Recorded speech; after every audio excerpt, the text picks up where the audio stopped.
ನಮಸ್ಕಾರ ಸ್ನೇಹಿತರೆ, welcome back to job ಸಮಾಚಾರ ಕನ್ನಡ ಯೂಟ್ಯೂಬ್ ಚಾನಲ್.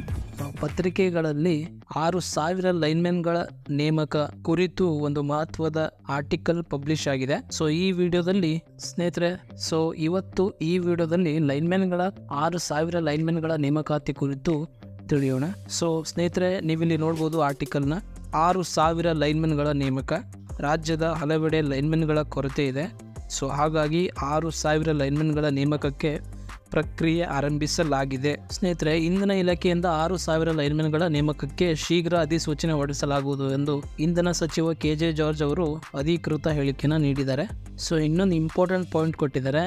ಸೊ ಆಯಾ ವಿದ್ಯುತ್ ಕಂಪನಿಗಳ ವ್ಯಾಪ್ತಿಯವರು ಅಂದರೆ ಇಲ್ಲಿ ಆಯಾ ವಿದ್ಯುತ್ ಕಂಪನಿಗಳ ವ್ಯಾಪ್ತಿ ಅಂತಂದರೆ ಬೆಸ್ಕಾಮ್ ಆಗಿರ್ಬೋದು, ಸೆಸ್ಕಾಮ್ ಆಗಿರ್ಬೋದು, ಅಥವಾ ನೆಕ್ಸ್ಟ್ ಮೆಸ್ಕಾಮ್ ಆಗಿರ್ಬೋದು, ಹೆಸ್ಕಾಮ್ ಆಗಿರ್ಬೋದು ಆ್ಯಂಡ್ ಜೆಸ್ಕಾಮ್ ಆಗಿರ್ಬೋದು. ಸೊ ಇವೆಲ್ಲ ಎಸ್ಕಾಮ್ಗಳಲ್ಲೇ ಬರುತ್ತವೆ. ಜೂನಿಯರ್ ಲೈನ್ಮೆನ್ ಬಗ್ಗೆ ನೋಡೋದಾದರೆ ಲಾಸ್ಟ್ ನೋಟಿಫಿಕೇಶನ್ 2019ರಲ್ಲಿ KPTCL ಹೊರಡಿಸಿತ್ತು. ಸೊ ಜೂನಿಯರ್ ಲೈನ್ಮೆನ್ನ ಅವರು ಜೂನಿಯರ್ ಪವರ್ಮೆನ್ ಅಂತ ಹೆಸರಿಟ್ಟಿದ್ದಾರೆ.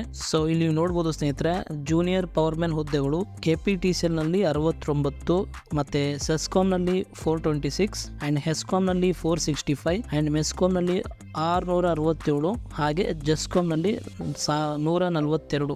ಸೊ ಒಟ್ಟು 1,769 ಹುದ್ದೆಗಳಿಗೆ, ಜೂನಿಯರ್ ಪವರ್ಮೆನ್ ಹುದ್ದೆಗಳಿಗೆ ನೇಮಕಾತಿ ಅಧಿಸೂಚನೆ ಹೊರಡಿಸಿದ್ರು. ಸೊ ಇದಕ್ಕೆ ಸಂಬಂಧಪಟ್ಟಂತೆ ಸೂಚನೆಯಲ್ಲಿ ಏನು ಕೊಟ್ಟಿದ್ದಾರೆ ಅಂತಂದ್ರೆ, ಕಿರಿಯ ಪವರ್ಮೆನ್ ಹುದ್ದೆಗಳಿಗೆ ಅರ್ಜಿ ಬಯಸುವ ಅಭ್ಯರ್ಥಿಗಳು ಕವಿ ಪ್ರಣಿನಿ ಹಾಗೂ ಯಾವುದಾದರೂ ಒಂದು ವಿದ್ಯುತ್ ಸರಬರಾಜು ಕಂಪನಿಗೆ ಮಾತ್ರ ಅರ್ಜಿ ಸಲ್ಲಿಸಲು ಅರ್ಹರಾಗಿರುತ್ತಾರೆ. ಅಂದರೆ ಯಾವುದಾದ್ರೂ ಒಂದು ಎಸ್ಕಾಮ್ ಕಂಪನಿಗೆ ನೀವು ಅಪ್ಲೈ ಮಾಡಬಹುದು ವಿತ್ KPTCL. ಸೊ ಈ ಸಾರಿನೂ ಇದೇ ರೂಲ್ಸ್ನ ಫಾಲೋ ಕಾಡ್ತಾ ಇದ್ದಾರೆ.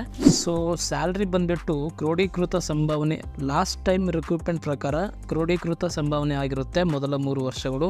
ಸೊ ಮೊದಲನೇ ವರ್ಷ 10,000 ಪರ್ ಮಂತ್, ಎರಡನೇ ವರ್ಷ 11,000 ಮತ್ತು ಮೂರನೇ ವರ್ಷ 12,000. ಅಂದರೆ 3 ವರ್ಷ ತರಬೇತಿ ಅವಧಿ ಇರುತ್ತೆ. 3 ವರ್ಷದ ತರಬೇತಿಯನ್ನು ಪೂರೈಸಿದ ನಂತರ ಅಭ್ಯರ್ಥಿಗಳನ್ನು ವೇತನ ಶ್ರೇಣಿ 14,370ರಿಂದ 35,180 ಸ್ಯಾಲ್ರಿ ನೀಡ್ತಾರೆ. ಅದಲ್ಲದೆ 2 ವರ್ಷಗಳ ಕಾಲ ಇವರು ಪರೀಕ್ಷಾರ್ಥ ಅವಧಿಯಲ್ಲಿ ಇರಿಸಲಾಗುವುದು. ಇದೆಲ್ಲ ಲಾಸ್ಟ್ ರಿಕ್ರೂಟ್ಮೆಂಟ್ ನೋಟಿಫಿಕೇಶನ್ ಪ್ರಕಾರ ಹೇಳ್ತಾ ಇದ್ದೀನಿ, ದಯವಿಟ್ಟು ಕನ್ಫ್ಯೂಸ್ ಮಾಡ್ಕೋಬೇಡಿ. ಸೊ ಈ ಒಂದು ಜೂನಿಯರ್ ಲೈನ್ಮೆನ್ ಹುದ್ದೆಗೆ ಅಪ್ಲೈ ಮಾಡಬೇಕಾದ್ರೆ ಕ್ವಾಲಿಫಿಕೇಷನ್, ವಿದ್ಯಾರ್ಹತೆ ಏನು ಬೇಕು ಅಂತಂದರೆ SSLC ಅಥವಾ 10ನೇ ತರಗತಿಯ ಪರೀಕ್ಷೆಯನ್ನು ಕರ್ನಾಟಕ ರಾಜ್ಯದ ವಿದ್ಯಾಸಂಸ್ಥೆಗಳಿಂದ ತೆರಗಡೆ ಹೊಂದಿರಬೇಕು.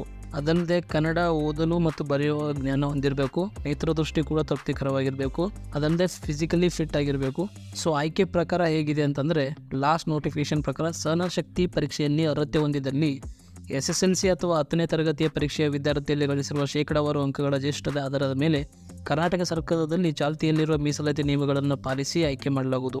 ಅಂದರೆ SSLCಲಿ ನೀವು ಪರ್ಸೆಂಟೇಜ್ ಆಫ್ ಮಾರ್ಕ್ಸ್ ತೆಗೆದಿರ್ತೀರ, ಅದರ ಬೇಸಿಸ್ ಮೇಲೆ ಕಟ್ ಆಫ್ನ ಬಿಡ್ತಾರೆ.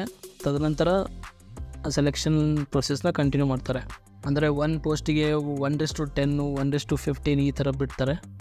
ಸೊ ಇಲ್ಲಿ ಸಹನಶಕ್ತಿ ಪರೀಕ್ಷೆಗೆ ಈ ಯಾವ ಸ್ಪರ್ಧೆಗಳನ್ನು ನಿಗದಿಪಡಿಸಿದ್ದಾರೆ ಅಂತಂದರೆ, ನೀವು ನೋಡ್ಬೋದು ಲಾಸ್ಟ್ ನೋಟಿಫಿಕೇಶನ್ ಪ್ರಕಾರ ಫಸ್ಟ್ 100 ಮೀಟರ್ ಓಟ ಇರುತ್ತೆ, ಅಂದರೆ ರನ್ನಿಂಗು, 100 ಮೀಟರ್ ರನ್ನಿಂಗು, ಅದನ್ನು ನೀವು 14 ಸೆಕೆಂಡಲ್ಲಿ ಕವರ್ ಮಾಡಬೇಕು. ಸೆಕೆಂಡು ಸ್ಕಿಪ್ಪಿಂಗು, ಇದನ್ನು ನೀವು 1 ಮಿನಿಟಲ್ಲಿ 50 ಬಾರಿ ಕಂಪ್ಲೀಟ್ ಮಾಡಬೇಕು. And next shot put 12 pounds, ನಿಮಗೆ 3 ಅವಕಾಶ ಇರುತ್ತೆ. ಆ 3 ಅವಕಾಶದಲ್ಲಿ ಅಟ್ಲೀಸ್ಟ್ ಒಂದು ಸಾರಿ ನೀವು 8 ಮೀಟರ್ ಎಸೆತನ ಮಾಡಲೇಬೇಕು. ಆ್ಯಂಡ್ ನೆಕ್ಸ್ಟ್ ವಿದ್ಯುತ್ ಕಂಬ ಹತ್ತುವುದು, ಇದು ಕಂಪಲ್ಸರಿ ಇರುತ್ತೆ, ಇದು ಕಡ್ಡಾಯ ಪರೀಕ್ಷೆ ಇರುತ್ತೆ. ಮೊದಲು ಇದೇ ಪರೀಕ್ಷೆ ಮಾಡ್ತಾರೆ, ತದನಂತರ ರಿಮೈನಿಂಗ್ ಎಲ್ಲ ಪರೀಕ್ಷೆ ಮಾಡ್ಬೋದು. ಇದರಲ್ಲಿ ಪಾಸ್ ಆಗಿದ್ದರೆ ರಿಮೈನಿಂಗ್ ಟೆಸ್ಟ್ ಮಾಡ್ತಾರೆ. ಒಂದು ವೇಳೆ ನೀವು ಇಲ್ಲೇ ಫೇಲ್ ಆಗಿದ್ದರೆ, ಕಂಬ ಹತ್ತಲಿಲ್ಲ ಅಂತಂದರೆ ನಿಮ್ಮನ್ನೇ ಅಲ್ಲಿಂದನೇ ಮನೆಗೆ ಕಳಿಸ್ಬಿಡ್ತಾರೆ ಆ್ಯಂಡ್ ಬಿರಲಿ. ಆ್ಯಂಡ್ ಲಾಸ್ಟ್ 800 ಮೀಟರ್ ರನ್ನಿಂಗ್ 3 ನಿಮಿಷದಲ್ಲಿ ಕವರ್ ಮಾಡಬೇಕು. ಸೊ ಇಲ್ಲಿ ಟಿಪ್ಪಣಿ ನೋಡ್ಬೋದು ಸ್ನೇಹಿತರೆ, ಸಹನಶಕ್ತಿಯ ಪರೀಕ್ಷೆಯ ಸ್ಪರ್ಧೆಗಳಿಗೆ ಯಾವುದೇ ಅಂಕಗಳನ್ನು ನಿಗದಿಪಡಿಸಿರುವುದಿಲ್ಲ. ಅಭ್ಯರ್ಥಿಗಳು ಆಯ್ಕೆಗೆ ಅರ್ಹರಾಗಲು ಕಡ್ಡಾಯವಾಗಿ ವಿದ್ಯುತ್ ಕಂಬವನ್ನು ಹತ್ತುವುದು ಮತ್ತು ಇನ್ನುಳಿದ ಸ್ಪರ್ಧೆಗಳಲ್ಲಿ ಕನಿಷ್ಠ 2 ಸ್ಪರ್ಧೆಗಳಲ್ಲಿ ಅರ್ಹತೆ ಹೊಂದಿರಬೇಕಿರುತ್ತದೆ. ಈ ಸಹನಶಕ್ತಿ ಪರೀಕ್ಷೆಯಲ್ಲಿ ಒಟ್ಟು 5 ಸ್ಪರ್ಧೆಗಳಿವೆ.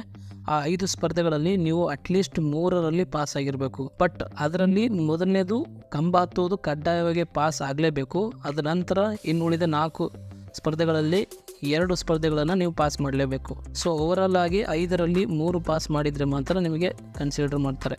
ಸೊ ನೆಕ್ಸ್ಟ್ ಪಾಯಿಂಟ್, ಸಹನಶಕ್ತಿ ಪರೀಕ್ಷೆಯ ಸಮಯದಲ್ಲಿ ಅಭ್ಯರ್ಥಿಗಳು ಸರ್ಕಾರಿ ಜಿಲ್ಲಾ ವೈದ್ಯಾಧಿಕಾರಿಗಳಿಂದ ನೀಡಲಾಗುವ ಶಾರೀರಿಕ ದಾರ್ಢ್ಯತೆ ಸಂಬಂಧ ವೈದ್ಯಕೀಯ ಅರ್ಹತಾ ಪ್ರಮಾಣ ಪತ್ರವನ್ನು ಹಾಜರುಪಡಿಸತಕ್ಕದ್ದು. So at the time of physical fitness test, you need to produce the physical fitness certificate.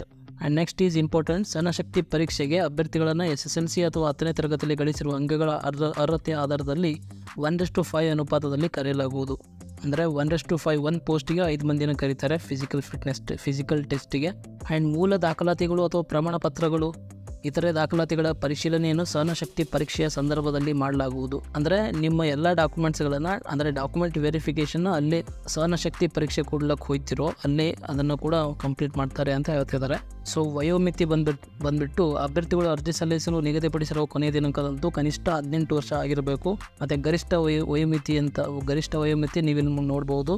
ಸಾಮಾನ್ಯ ವರ್ಗದ ಅಭ್ಯರ್ಥಿಗಳಿಗೆ 35 ವರ್ಷ, ಪ್ರವರ್ಗ 2A 2B 3A 3B ಸೇರಿದ ಅಭ್ಯರ್ಥಿಗಳಿಗೆ 38 ವರ್ಷ, ಹಾಗೆ ಪರಿಶಿಷ್ಟ ಜಾತಿ ಮತ್ತು ಪರಿಶಿಷ್ಟ ವರ್ಗ ಮತ್ತು ಪ್ರವರ್ಗ 1ಕ್ಕೆ ಸೇರಿದ ಅಭ್ಯರ್ಥಿಗಳಿಗೆ 40 ವರ್ಷ.